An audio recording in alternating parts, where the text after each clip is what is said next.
Que le Seigneur soit avec vous.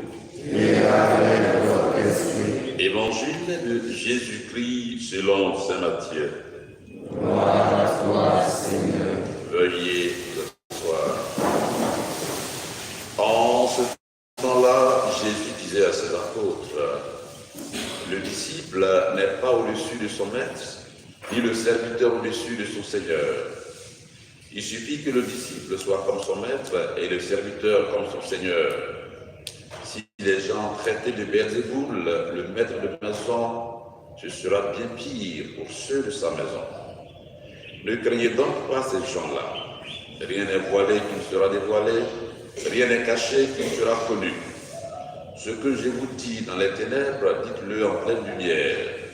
Ce que vous entendez au creux de l'oreille, proclamez-le sur les toits. Ne craignez pas ceux qui tuent le corps sans pouvoir tuer l'âme. Craignez plutôt celui qui peut faire périr dans la géhenne l'âme aussi bien que le corps. 2 moineaux ne sont-ils pas vendus pour un sou?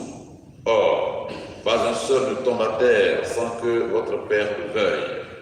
Quant à vous, même les cheveux de votre tête sont tous comptés. Soyez donc sans crainte. Vous valez bien plus qu'une multitude de moineaux. Quiconque se déclarera pour moi devant les hommes, moi aussi je me déclarerai pour lui devant mon Père qui est aux cieux. Mais celui qui me reliera devant les hommes, moi aussi je le relierai devant mon Père qui est aux cieux. Acclamons la parole de Dieu.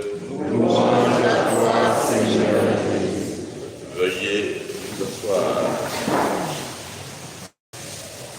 Frères et sœurs en Christ et en l'Église, après que Jésus choisit ses disciples, il évoque le style et le type de relation qui existent entre des apprenants et leur maître. D'ordinaire, le disciple est dépendant de son maître, de qui il reçoit tout, puisqu'il en sert beaucoup plus que lui. Le disciple n'est pas au-dessus de son maître, ni le serviteur au-dessus de son Seigneur. Ces 2 versets sont comme la clé de voûte du discours de Jésus sur la mission du disciple. C'est aussi la mission de tout baptisé d'aujourd'hui dans l'Église. C'est également le même engagement de tout baptisé. C'est aussi la même acceptation des épreuves, de la route et du combat spirituel. Frères et sœurs, le disciple doit être conforme en tout à son maître.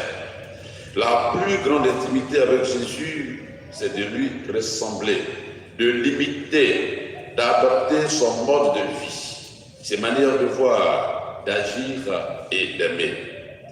Tout l'effort de notre vie de baptisé doit tendre à devenir des alters Christi, c'est-à-dire des autres Christ.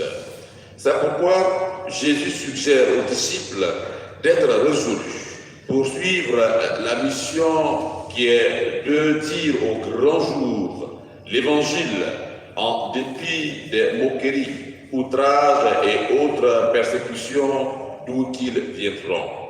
Ne craignez pas. En fait, tout est à craindre, y compris la mort, ou mieux, un seul est à craindre, le Dieu qui peut faire périr l'homme à tout jamais. Face aux persécutions, le disciple doit se confier au Père seul à pouvoir sur l'homme tout entier, corps, âme et esprit. Frères et sœurs, en ce jour où nous honorons la bienheureuse Mère de Dieu, la Vierge Marie, demandons-lui surtout cette grâce de rester solidaire du Christ malgré toutes les conséquences que cela pourrait entraîner. Amen. Amen.